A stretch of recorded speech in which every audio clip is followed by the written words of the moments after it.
Les nombres à écriture fractionnaire. Eh bien, la question centrale de cette leçon, c'est de savoir comment passer d'une écriture fractionnaire à une fraction. Mais tout d'abord, il est important de savoir ce qu'on appelle écriture fractionnaire. Une écriture fractionnaire est une écriture de la forme A sur B, où A désigne le numérateur et B le dénominateur. Et tu vois, il y a une condition. Le dénominateur doit toujours être différent de 0. C'est la condition dans une écriture fractionnaire. A et B ils désignent deux nombres quelconques. On va prendre quelques exemples.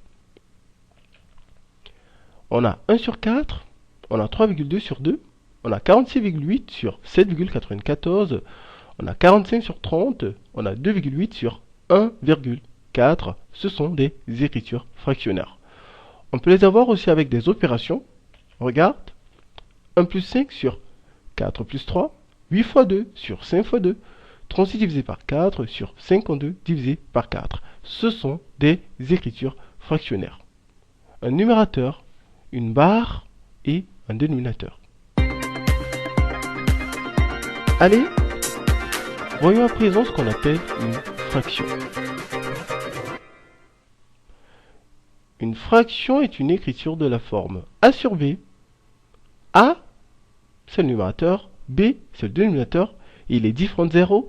Et tu vois, dans une fraction, les nombres A et B sont des entiers. Voilà la différence qui existe entre une écriture fractionnaire et une fraction. Dans une écriture fractionnaire, le numérateur et le dénominateur sont des nombres quelconques. Ils peuvent être des nombres entiers, ils peuvent être des nombres décimaux. Par contre, dans une fraction, le numérateur et le dénominateur sont tous des entiers. Allez, revenons à l'exemple précédent. On a des écritures fractionnaires et parmi elles, on va retrouver des fractions. Il suffit de voir des écritures dans lesquelles le numérateur et le dénominateur sont des entiers. Tu as 1 sur 4, tu as 45 sur 30. Voilà des fractions parmi les écritures fractionnaires. Le numérateur et le dénominateur sont des entiers. Remarque, 3,2 sur 2. 3,2 est un nombre décimal, tandis que 2 est un entier. Et là, ce n'est pas une fraction car tous les deux, ils doivent être des entiers. Allez, tu vois, au numérateur, tu as 1 plus 5, c'est 6. Et 4 plus 3, c'est 7. Ça fait 6 sur 7, c'est une fraction. 8 fois 2, c'est 16. 5 fois 2, c'est 10. 16 sur 10, c'est une fraction. 36 divisé par 4, c'est 9. Et 52 divisé par 4, c'est 13. 9 sur 13, c'est également une fraction car le numérateur et le dénominateur sont tous les deux des entiers.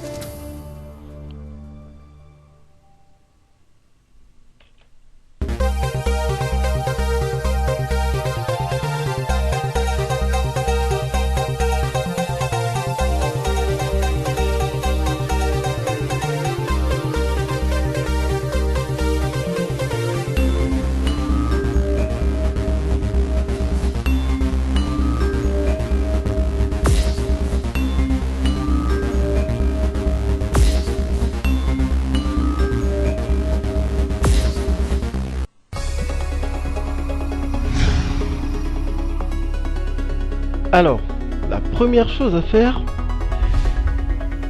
c'est de localiser dans chaque écriture fractionnaire le nombre qui a le plus de décimales. Tu vois, 3,2 a une décimale, tandis que 2 n'a pas de décimale. Dans la deuxième, les deux ont le même nombre de décimales. Alors dans la troisième, 0,75 a deux décimales, tandis que 0,5 a une décimale. Dans la quatrième, tu vois, 0,06 a deux décimales, tandis que 4,2 a une seule décimale. Alors c'est la première chose à faire. Retrouver le nombre qui a le plus de décimales.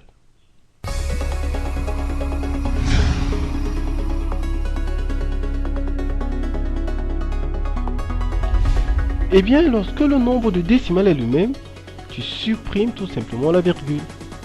Alors tu vois, 2,8 et 1,4 ont exactement une décimale. On va simplement supprimer la décimale et on aura l'écriture en fraction. Tu vois? 2,8, 1,4, si tu supprimes la virgule, ça te fait 28 sur 14. Tout simplement. Allez, avec 1,08 et 0,36, ils ont exactement 2 décimales. Tu supprimes simplement la virgule et tu as 108 sur 36, car le 0, il est inutile. On écrit tout simplement 36. Alors c'est très simple. Lorsque le numérateur et le dénominateur ont le même nombre de décimales, pour avoir l'écriture en fraction, tu supprimes tout simplement la virgule.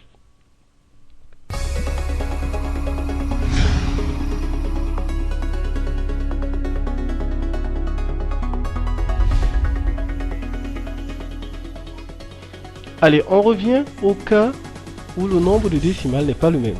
Alors tu vois, lorsque le nombre de décimales n'est pas le même, tu supprimes la virgule, mais à celui qui avait le moins de décimales, tu ajoutes des zéros. S'il avait une décimale de moins, tu lui ajoutes un zéro. S'il avait deux décimales de moins, tu lui ajoutes deux zéros, ainsi de suite. C'est simple. On a dit, première chose à faire, retrouver dans une écriture le nombre qui a le plus de décimales. Alors tu verras, celui qui a le moins de décimales, on va lui ajouter un zéro s'il avait une décimale de moins, pour compenser justement sa décimale. S'il avait deux décimales de moins, on lui ajoute deux zéros une fois qu'on a supprimé la virgule à tous les deux. Regarde. Alors avec 3,2 sur 2, 2 a une décimale de moins. Alors on va premièrement supprimer la virgule et on va lui ajouter un zéro pour compenser sa décimale. Tu vois, en supprimant la virgule, ça fait 32 sur 2. Et en ajoutant un 0 à 2, ça fait 20. On aura 32 sur 20. On supprime la virgule et celui qui avait une décimale de moins, on lui ajoute un 0. Allez, tu vois, 0,5 et 0,75. Tu vois, on supprime la virgule, ça fait 5 sur 75. Et comme 0,5 avait une décimale de moins, on lui ajoute un 0, ça fait 50 sur 75. 0,06 sur 4,2, tu vois, ça fait 6 sur 420. Remarque.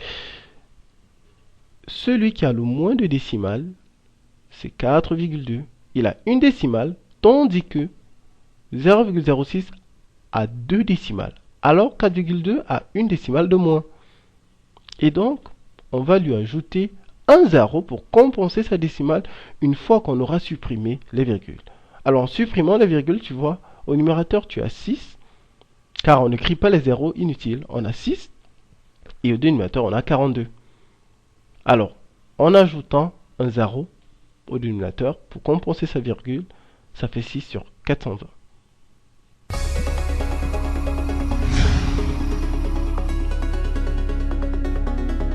Allez, on va terminer cette leçon avec quelques exemples à nouveau. 4 sur 2,5 sous forme de fraction. On supprime la virgule, ça fait 4 sur 25. Et on ajoute un 0 à 4 car il avait une décimale de moins. Ça fera 40 sur 25. Un deuxième exemple, 10,6 sur 4,8. Alors les deux ont le même nombre de décimales. On supprime tout simplement la virgule. Ça fait 106 sur 48. Alors, 8,75 sur 10, tu vois, on supprime la virgule, on aura 875 sur 10. Et puisque 10 a deux décimales de moins, on va lui ajouter 2 zéros pour compenser ces décimales. Ça fera 875 sur 1000. Un dernier, 6,3 sur 0,27.